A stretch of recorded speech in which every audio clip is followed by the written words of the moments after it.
इस वीडियो में हम NCERT class 6 geography chapter 5 major domains of earth पढ़ेंगे। तो स्टार्ट करते हैं। फर्स्ट चैप्टर में हमने पढ़ा था कि the earth is the only planet which has life, because earth के पास लैंड, वाटर और एयर जैसे लाइफ सस्टेनिंग एलिमेंट प्रेजेंट होते हैं। The surface of the earth is a complex zone in which three main components of the environment meet, overlap and interact. और जो अर्थ का surface एक कॉम्प्लेक्स जोन होता है जहाँ पे ये लैंड, वाटर और एयर, ये तीनों मेन कंपोनेंट आपस में मिलते हैं, ओवरलैप करते हैं और इंटरेक्ट करते हैं। अर्थ का जो सॉलिड पोर्शन होता है उसको हम लिथोस्फीयर कहते हैं, और अर्थ के चारों तरफ जो गैसियस लेयर है उसको एटमॉस्फेयर बोलते हैं, जो कि ऑक्सीजन, नाइट्रोजन, कार्बन डाइऑक्साइड जैसी गैसेस से मिलके बना होता है। Water covers a very big area of the earth's surface and this area is called hydrosphere. अर्थ का एक बहुत बड़ा एरिया जो है वाटर से कवर्ड है, जिसको हम हाइड्रोस्फीयर बोलते हैं। और जो ये हाइड्रोस्फीयर है वाटर के सभी फॉर्म से मिलके बना हुआ होता है, जैसे कि ice, water and water vapours. The biosphere is a narrow zone where we find land, water and air together which contains all form of life. So biosphere एक नैरो जोन है जहाँ पे लैंड, वाटर और air एक साथ मिलते हैं, और बायोस्फीयर ही वो जोन है जिसमें सभी प्रकार की लाइफ जो है वो एग्जिस्ट करती है। Now lithosphere, atmosphere, hydrosphere, biosphere जो वर्ड्स हैं इनका ओरिजिन देख लेते हैं। ये वर्ड्स जो है ये ग्रीक ओरिजिन के हैं, जिसमें लिथोस का मीन्स होता है स्टोन, एटमॉस का मीन्स होता है vapour, hydro means water and BIOS means life. Lithosphere. The solid portion of the earth is called lithosphere. It comprises the rock of the earth crust and the thin layer of the soil that contains nutrient elements which sustain organisms. अर्थ के solid portion को lithosphere बोलते हैं, जो कि earth crust की rocks और soil से मिलके बना होता है। और जो सॉइल है उसमें न्यूट्रिएंट्स मिलते हैं जो कि लिविंग ऑर्गेनिजम्स के लिए बहुत इम्पॉर्टेंट होते हैं। There are two main divisions of the earth surface. Earth surface के दो मेन डिवीजन हैं। जो लार्ज लैंड मास वाला एरिया है उसको कॉन्टिनेंट बोलते हैं, और ह्यूज वाटर बॉडीज़ को हम ओशन बेसिन बोलते हैं। और जो ओशन बेसिन्स हैं वो आपस में सब एक दूसरे से कनेक्टेड है। The level of the sea water remain the same everywhere. जो सी वाटर का लेवल है वो सब जगह सेम होता है। यही रीजन है कि the elevation of the land is measure from the level of the sea which is taken as 0। अब सी वाटर का लेवल जो है सब जगह सेम होता है, इसीलिए अर्थ के जो एलिवेशन है वो सी लेवल से मेजर करते हैं, जिसको हम 0 एज अ बेस कंसिडर करते हैं। The highest mountain peak Mount Everest is 8848 metres above the sea level, and the greatest depth is 11,022 meters is recorded at Mariana Trench in the Pacific Ocean. और जो अर्थ का deepest point है Mariana trench Pacific ocean में, उसकी सी level से नीचे कितनी height है? 11,022 metres. Edmund Hillary of New Zealand और तेंजिंग नोर्गे शेरपा जो इंडिया के हैं वो फर्स्ट मैन हैं to climb Mount Everest.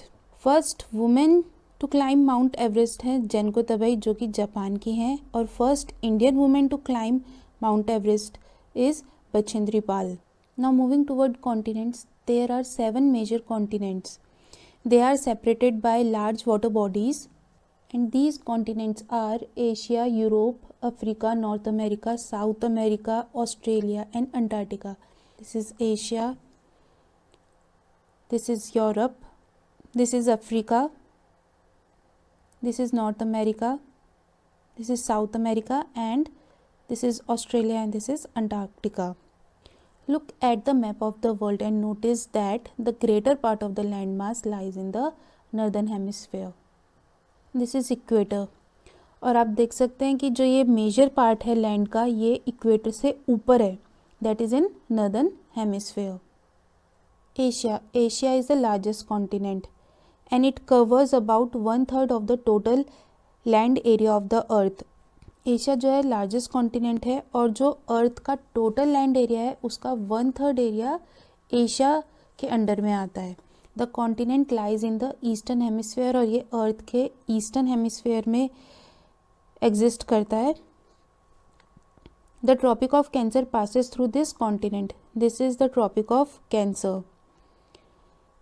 Asia is separated from Europe by the Ural Mountains in the west. This is the Ural Mountain and this separates Asia from Europe. The combined landmass of Europe and Asia is called Eurasia. और Europe और Asia का जो combined land mass है इसको हम Eurasia बोलते हैं। Europe जो एशिया से एरिया में काफ़ी छोटा है and this continent lies in the west of Asia, और जो ये एशिया से वेस्ट में पड़ता है। The Arctic Circle passes through it, Arctic Circle that is 66.5 degree जो है वो यूरोप से पास होता है। And it is bound by water bodies on the 3 side, और यूरोप के जो 3 साइड पे वाटर बॉडी पड़ती हैं, नॉर्थ में आर्कटिक ओशन, वेस्ट में अटलांटिक ओशन और साउथ में मेडिटेरियन सी। और जो ये आर्कटिक सर्कल है ये 8 कंट्रीज़ में से पास होता है। एशिया में रशिया, यूरोप में Finland, Sweden, Norway and Iceland, North America में ग्रीनलैंड जो कि डेनमार्क का पार्ट है, Canada, Alaska of USA. Africa is the second largest continent after Asia, largest continent is Asia and second largest is Africa. The equator और 0 degree latitude run almost through the middle of the continent, this is equator. और जो ये equator है ये almost centre में से पास होती है अफ्रीका के। The large part of Africa lies in the northern hemisphere, but जो लैंड का लार्ज पार्ट है, जो मेजर पोर्शन है वो नॉर्दर्न हेमिस्फेयर में पड़ता है। Look at the figure 5.1, you will find that it is the only continent through which Tropic of Cancer, the equator and the Tropic of Capricorn passes. Africa जो है एकमात्र ऐसा continent है जिसमें से ट्रॉपिक ऑफ कैंसर, इक्वेटर और Tropic of Capricorn pass होती है। The Sahara desert, the world's largest hot desert, is located in Africa, this is Sahara desert, और ये वर्ल्ड का सबसे बड़ा हॉट डेजर्ट है जो कि अफ्रीका में लाई करता है। The continent is bounded on all side by ocean and seas, ये चारों तरफ से वाटर बॉडी से घिरा हुआ है। इसके वेस्ट में अटलांटिक ओशन है, ईस्ट में इंडियन ओशन है, नॉर्थ में मेडिटेरियन सी है। The world longest river the Nile flows through the Africa, this is Nile, और ये वर्ल्ड की सबसे लंबी नदी है जो कि अफ्रीका में है। North America is the 3rd largest continent of the world, Asia और अफ्रीका के बाद नॉर्थ अमेरिका जो है 3rd लार्जेस्ट कॉन्टिनेंट है वर्ल्ड का। It is linked to South America by a very narrow stripe of land called the Isthmus of Panama. और North America जो है साउथ अमेरिका से एक बहुत ही नैरो लैंड स्ट्राइप से कनेक्टेड है जिसको इस्थेमस ऑफ पनामा बोलते हैं। स्थेमस क्या होता है? A narrow stripe of land joining 2 land masses. Isthmus जो लैंड का एक बहुत ही पतला सा भाग जो कि 2 बड़े लैंड मासेस को आपस में जोड़ रहा होता है उसको हम स्थेमस बोलते हैं। And this narrow stripe of land mass जो कि नॉर्थ अमेरिका और साउथ अमेरिका को आपस में जोड़ रही है इसको हम बोलते हैं isthmus of Panama. The continent lies completely in northern and western hemisphere. और नॉर्थ अमेरिका जो है वो कम्प्लीटली इक्वेटर से ऊपर है इसलिए नॉर्थ हेमिस्फेयर में और वेस्टर्न हेमिस्फेयर में आता है। 3 oceans surrounding this continent. Can you name these oceans? And North America is surrounded by 3 oceans जो कि कौन कौन से हैं? वेस्ट में पैसिफिक, ईस्ट में अटलांटिक ओशन और नॉर्थ में Arctic ocean. South America lies mostly in southern hemisphere. South America का जो ज़्यादातर भाग है वो सदर्न हेमिस्फेयर में है। Which 2 ocean surrounds it on the east and the west. इसके ईस्ट में अटलांटिक ओशन है और वेस्ट में पैसिफिक ओशन है। The Andes world longest mountain range runs through its length from north to south. This is Andes, ये जो है world की सबसे लंबी माउंटेन रेंज है जो कि नॉर्थ से साउथ की ओर रन करती है ये साउथ अमेरिका में आती है। South America has the world largest river the Amazon. This is Amazon river.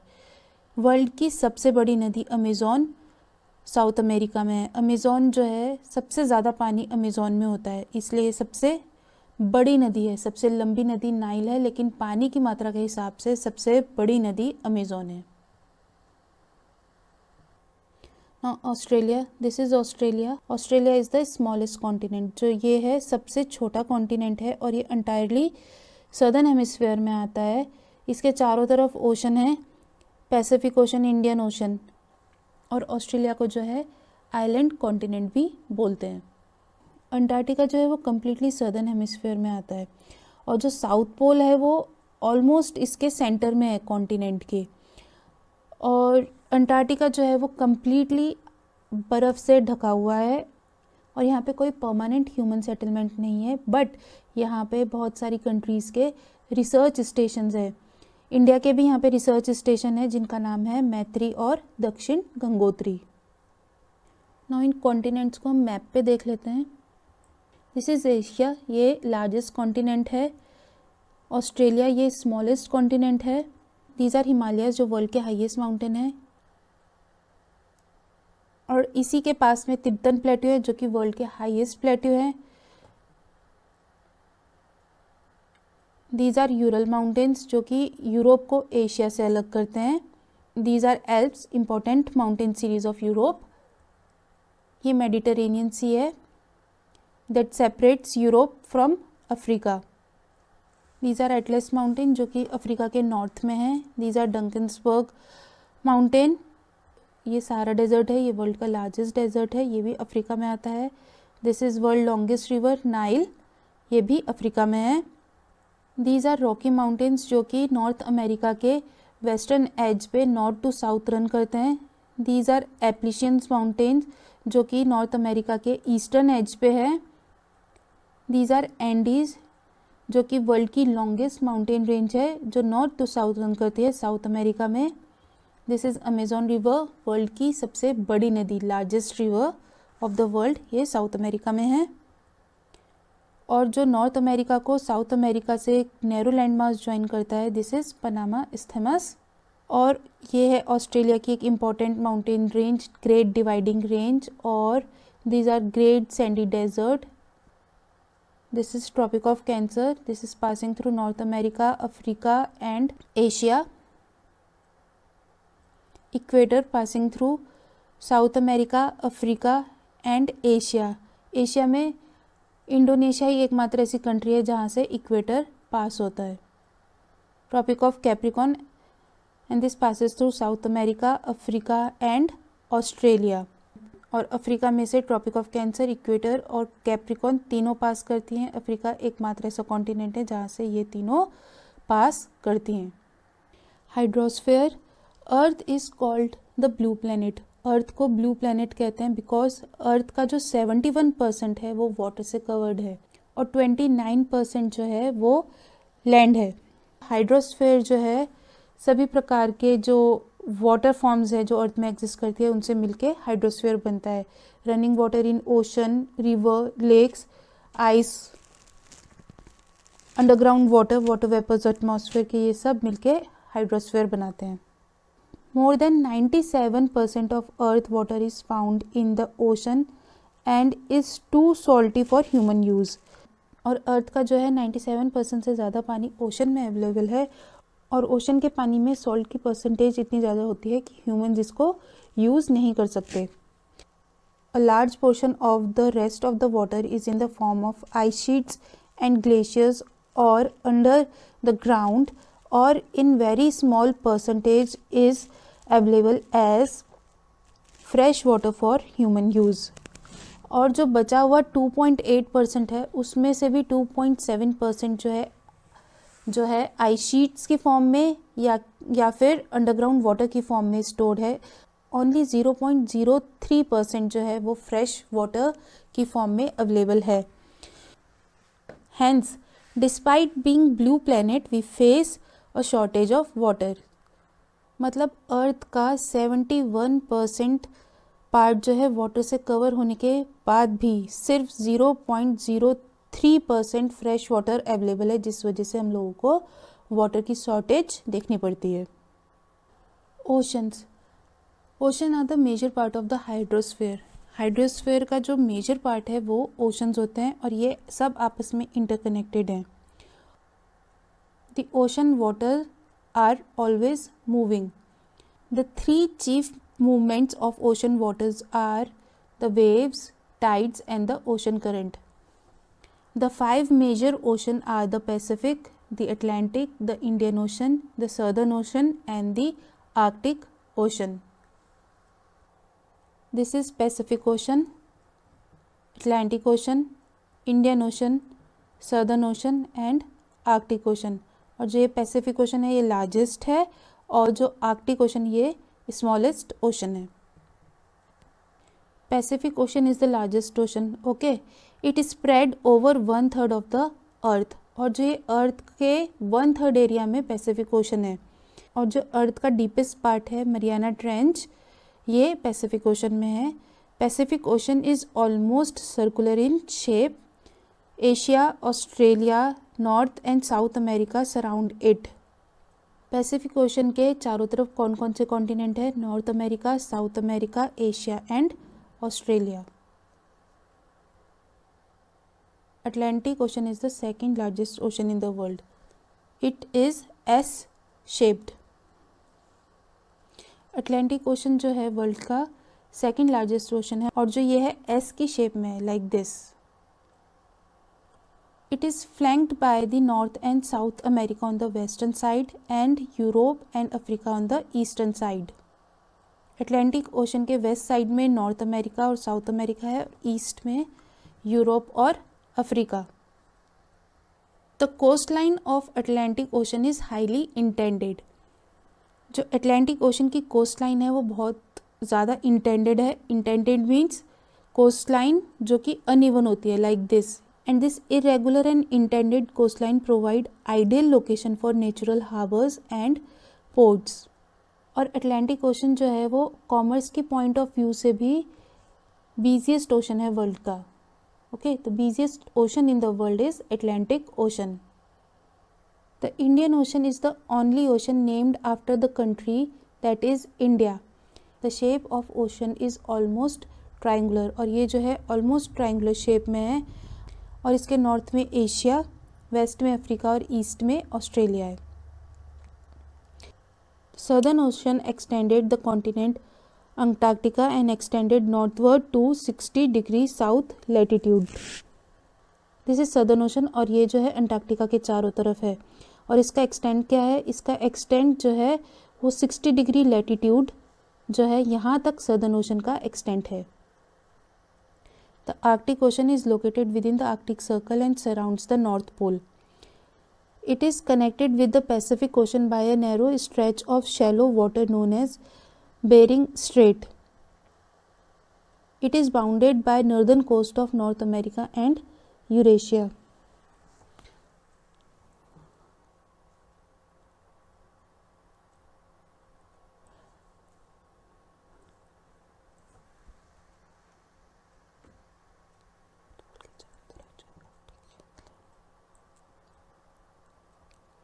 अब नॉर्थ पोल के चारों तरफ जो है आर्कटिक ओशन है और जो ये पैसिफिक ओशन से कनेक्टेड है, ये यहाँ पे एक छोटी सी स्ट्रेट है, इससे बेरिंग स्ट्रेट, इससे ये पैसिफिक ओशन से कनेक्टेड है and it is bounded by North America and Eurasia, that is Europe and Asia.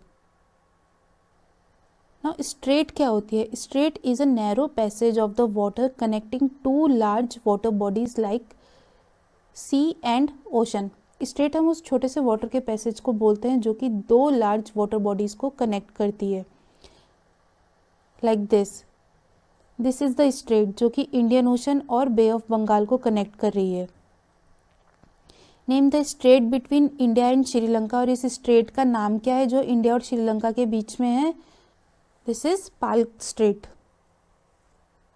Now atmosphere. The earth is surrounded by a layer of gas called the atmosphere.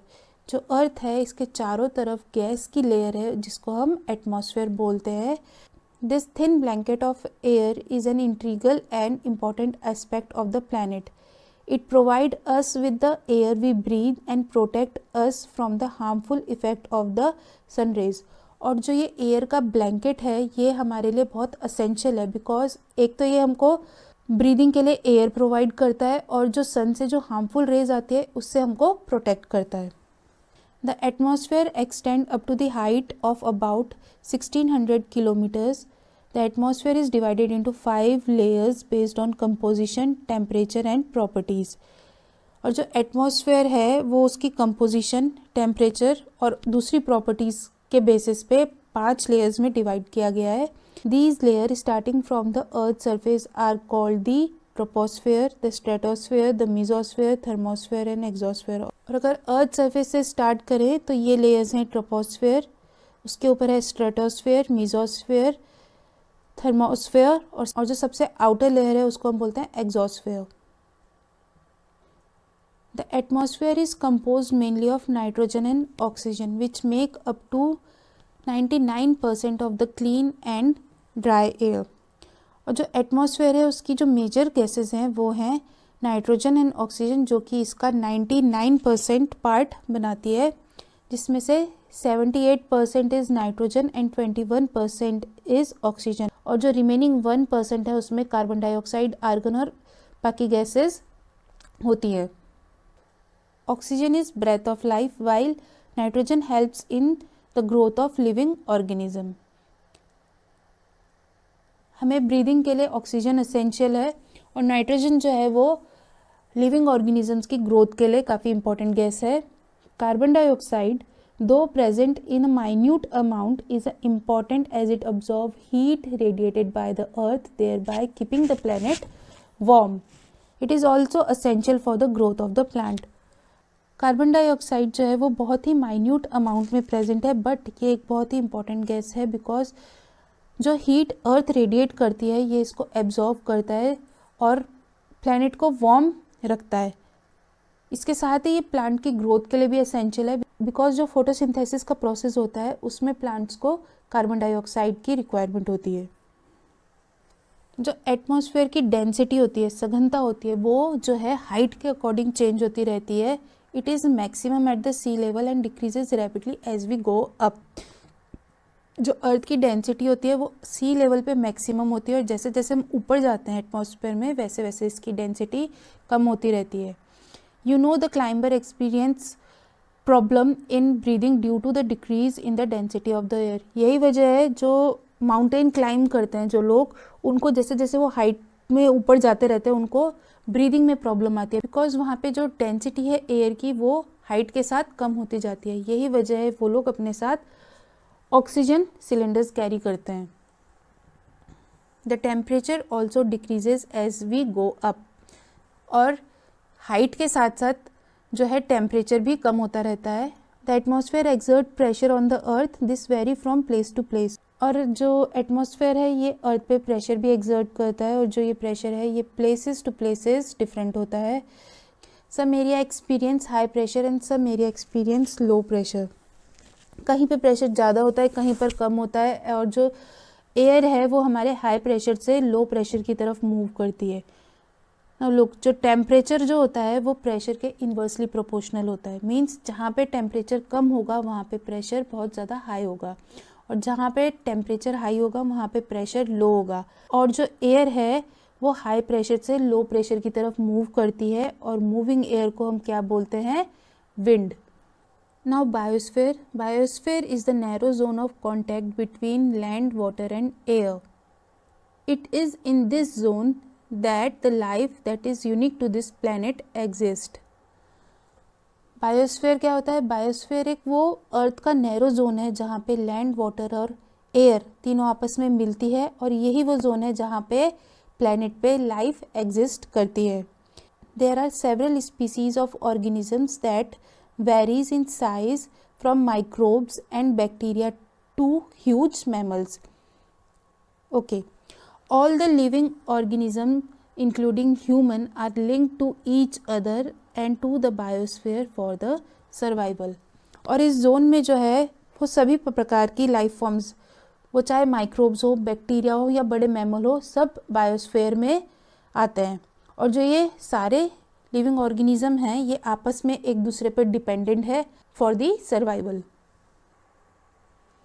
The organisms in the biosphere may broadly be divided into plant kingdom and the animal kingdom। और जो biosphere के organisms हैं इनको हम दो category में divide करते हैं, एक तो प्लांट किंगडम में और एनिमल किंगडम में। The three domains of the earth interact with each other and affect each other in some way or the other। और जो अर्थ के तीनों डोमेन्स हैं that is lithosphere, atmosphere and hydrosphere, ये आपस में एक दूसरे के साथ इंटरेक्ट करते हैं और एक दूसरे को किसी न किसी तरीके से अफेक्ट भी करते हैं। For example, cutting of forest for fulfilling our needs of wood और clearing the land for agriculture may lead to fast removal of soil from the slope. जैसे कि अगर हमने फॉरेस्ट काटे लकड़ी के लिए या एग्रीकल्चरल लैंड बनाने के लिए, उसकी वजह से जो है सॉइल जो है उसका इरोजन बहुत जल्दी होएगा, बिकॉज जो ट्रीज़ हैं वो सॉइल को होल्ड करके रखते हैं, इरोजन से बचा के रखते हैं। Similarly the earth surface may be change due to natural calamities like earthquake. ऐसे ही जब कोई नेचुरल क्लैमिटी आती है उसकी वजह से भी अर्थ का सरफेस चेंज होता है। जैसे कि जो 2004 में सुनामी आई थी उसकी वजह से अंडमान एंड निकोबार का जो काफ़ी पार्ट है वो वाटर के अंदर सबमर्ज हो गया था। Discharge of waste material into lakes and the river make the water unsuitable for the human use. और जो नदियों में और लेक्स में वेस्ट मटेरियल का डिस्चार्ज किया जाता है उसकी वजह से वो पानी जो है वो ह्यूमन यूज़ के लिए अनसुइटेबल हो जाता है और it also damage other form of lifes. और जो भी लाइफ फॉर्म वाटर पे डिपेंड कर रहे हैं या जो वाटर के अंदर रहते हैं उसकी वजह से वो भी डैमेज हो जाते हैं। Emission from the industries, thermal power plants and vehicle pollutes the air. और जो इंडस्ट्रीज, थर्मल प्लांट्स और व्हीकल में से जो धुआं निकलता है वो एयर को पॉल्यूट करता है। Carbon dioxide is an important constituent of air, but increase in the amount of CO2 leads to the increase in global temperature।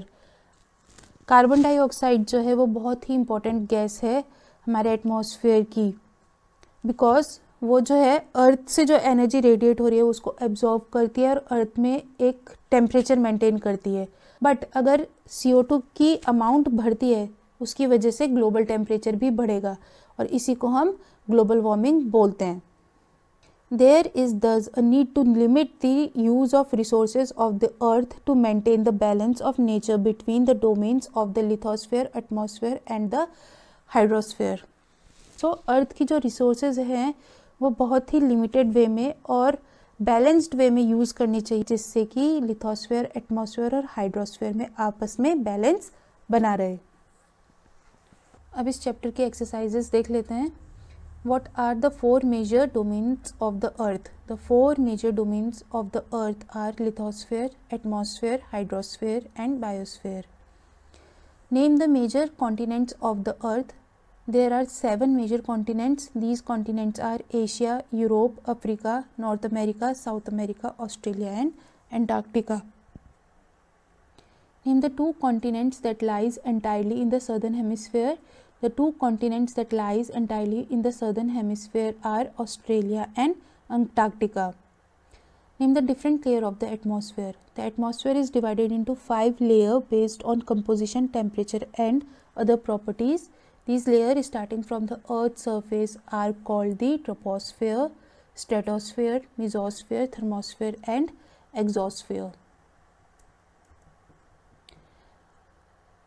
Why is the earth called the blue planet? The earth is called the blue planet because more than 71% of the earth is covered with water। Why is the northern hemisphere called the land hemisphere? The northern hemisphere called the land hemisphere because the greater part of the land mass lies in it। Why is the biosphere important for living organisms? The biosphere is important for living organisms because life exists here due to the presence of 3 major components: land, water and air। Tick the correct answers। The mountain range that separate Europe from Asia is the Urals. The continent of North America is linked to South America by an isthmus. The major constituent of the atmosphere by percentage is nitrogen. The domain of the earth consisting of the solid rock is the lithosphere. Which is the largest continent? Asia. Fill in the blanks. The deepest point on the earth is Mariana Trench in the Pacific Ocean. The Indian Ocean is named after the country. The biosphere is the narrow contact zone of the land, water and air that support life. The continents of the Europe and Asia together are known as Eurasia. The highest mountain peak on earth is the Mount Everest. On the outline map of the world, mark the following. This is Europe, Asia, Antarctica, South America, Australia, Indian Ocean. This is Pacific Ocean, Atlantic Ocean, Ural Mountain and Isthmus of Panama. And that's the end of the chapter 5. Thanks for watching.